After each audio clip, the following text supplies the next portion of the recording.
This is the border between China and Mongolia.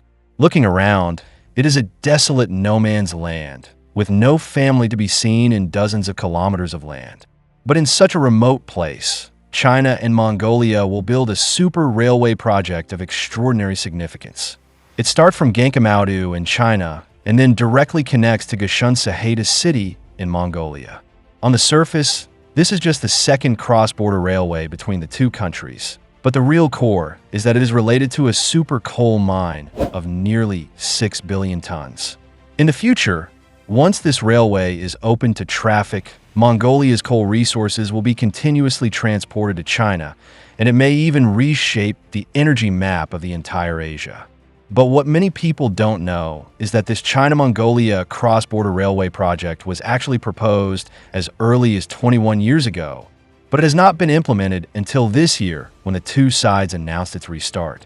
So the question is, what happened to this railway project in more than 20 years? Now that the railway project can finally start, what impact will it have on China?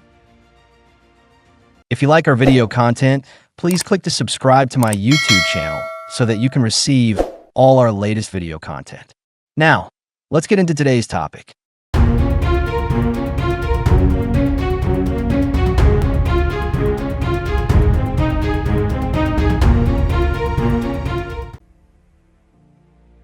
In Mongolia, respectively.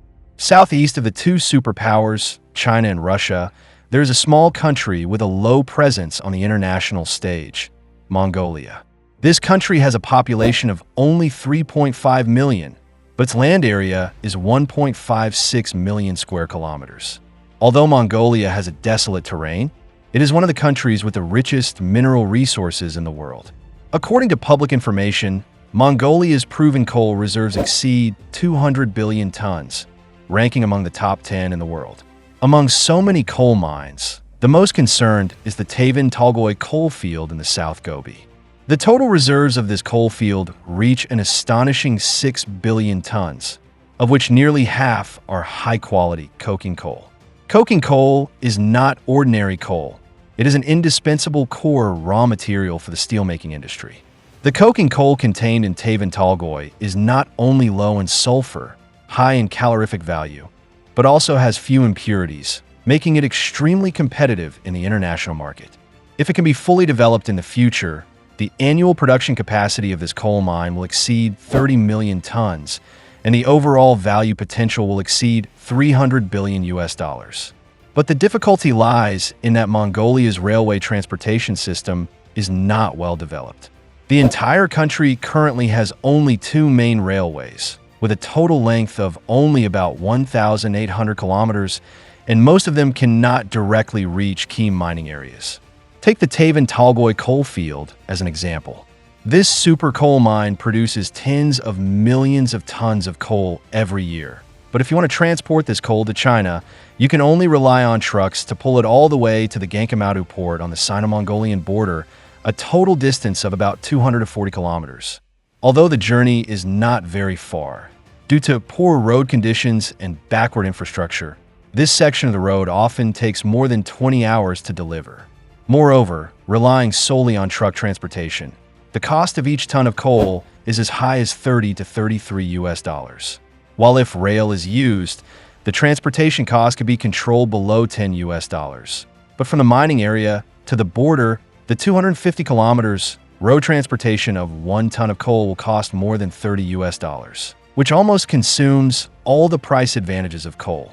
Not to mention, Mongolia's railway transportation through the Manchuria port is often congested, and the efficiency is even 15% lower than that of trucks.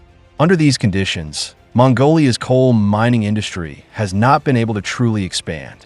In order to solve this problem, Mongolia once hoped to increase coal exports to Russia. However, Russia itself has many coal mines. For example, the Kuzbass coal field has coal reserves of more than 200 billion tons, so it does not need Mongolia's coal mines at all.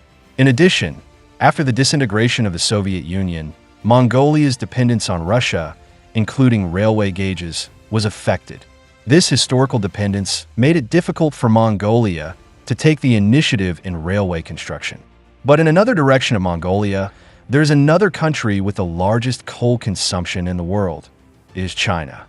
According to public data, Mongolia's coal production reached 97.72 million tons in 2024, of which 83.8 million tons were exported to China. It can be said that China is the only big buyer of Mongolian coal. But problems have also emerged. Mongolia can only rely on an old railway to complete these exports. This railway is the cross-border passage from Ganqimaodu to Urinhat, China, which was built as early as the middle of the last century. Although it was sufficient at the time, it is now overloaded. The annual transportation capacity of the railway is only about 50 million tons, far from the current export demand. Train marshalling, loading and unloading efficiency, and reloading process, every link has become a bottleneck. Especially in large coal mining areas such as China-Mongolia. Thousands of tons of coal are piled there waiting for trains. As long as the trains don't come back, the coal can't be loaded out and it piles up every day. The tight transportation capacity has seriously dragged down the development of Mongolia's coal industry. Against this background, Mongolia has repeatedly called for accelerating the construction of the second cross-border railway with China. Finally, in February of this year, the Chinese and Mongolian governments formally signed a new cross-border railway cooperation agreement in Harbin, China, and launched the Gashunsuhaitu to Ganqimaodu railway construction project. What problems can this new channel that has attracted much attention from the outside world solve? And how is it different from the old railway? In fact, this railway is the second cross-border railway built between China and Mongolia since the opening of the Urinhat-Ganqimaodu railway in 1956. The total investment of the entire project is about $2.6 billion, and it has officially started in May 2025. It is planned to be completed and put into use in June 2027.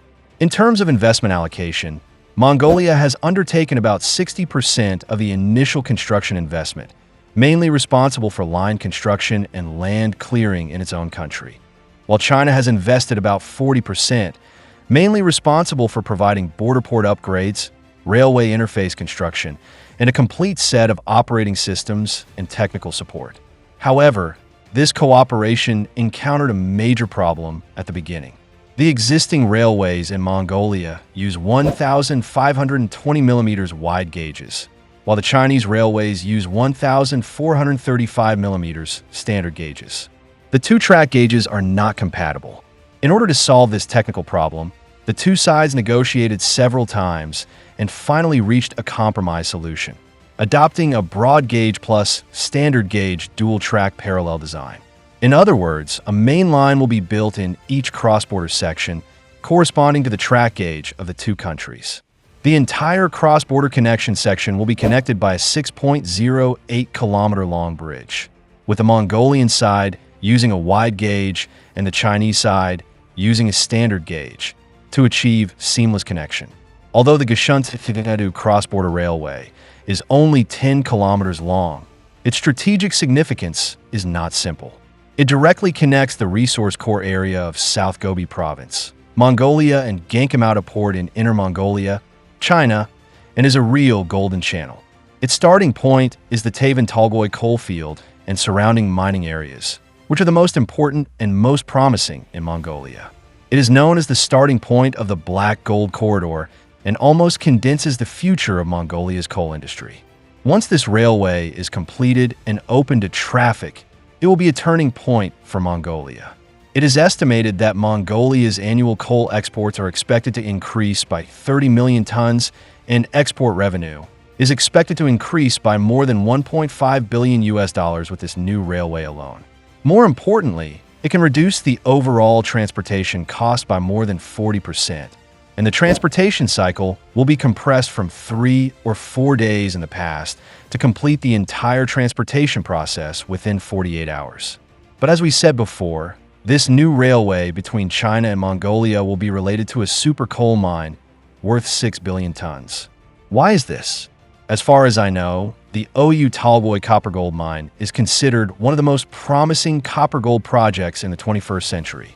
The proven copper and gold reserves are about 31 million tons of copper and 1,600 tons of gold, respectively, and the annual production capacity is about 500,000 tons of copper metal.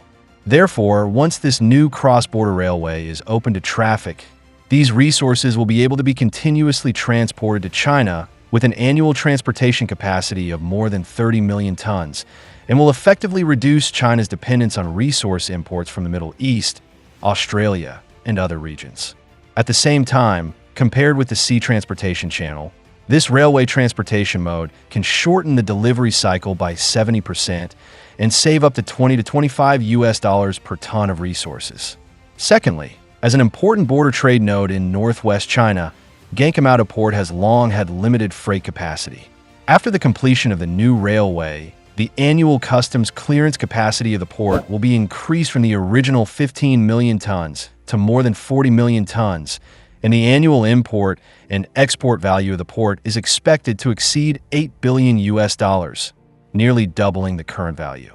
At the same time, the railway will drive the formation of a multi-level industrial chain of mineral processing, warehousing and logistics, and infrastructure support in the areas along the line. Of course, for Mongolia, a country rich in resources but poor in transportation, the construction of this railway is undoubtedly a historic project. As we mentioned earlier, nearly 90% of Mongolia's mineral exports rely on truck transportation, especially in important mining areas such as the Tavan Tallboy coal field, where thousands of trucks are dispatched every day. However, once this new railway is completed, it is expected to achieve an annual transportation volume of more than 30 million tons, and compared with traditional road transportation costs can be reduced by about 60%, saving about $14 to $20 per ton of coal. Moreover, the project is expected to create more than 800 jobs during the construction period and will provide more than 200 long-term operation and maintenance-related job opportunities after it is open to traffic. Interestingly, although Mongolia had a lot of cooperation with China and Russia, but in recent years, Mongolia has also been seeking a third way. As early as 2019, the United States made a special visit to Mongolia and explicitly expressed its hope to launch strategic cooperation in the field of rare earths. Subsequently, the United States also sent a number of experts in the field of rare earths to contact Mongolia many times, hoping to help Mongolia establish a local rare earth mining and processing system through investment from American companies. But the cooperation was not so smooth. Mongolia does have rich rare earth resources, but the problem is that it lacks independent refining technology and perfect environmental protection treatment capabilities, and it cannot bypass China's mature rare earth processing system.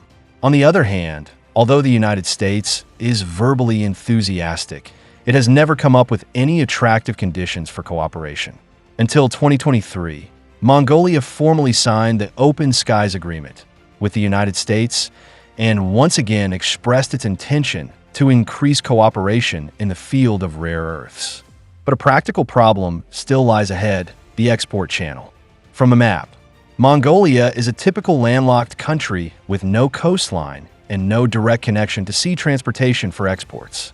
To the north is Russia, and to the south is China, and the entire border is almost surrounded by these two major countries. This means that whether it is exporting coal, copper, or rare earths, it can only go through China or detour through Russia. Without the consent or support of China and Russia, the so-called international trade is likely to remain on paper. To not miss out on our future projects and news updates, please make sure you subscribe to our channel and turn on notifications. We will continue to provide you with more exciting and interesting content.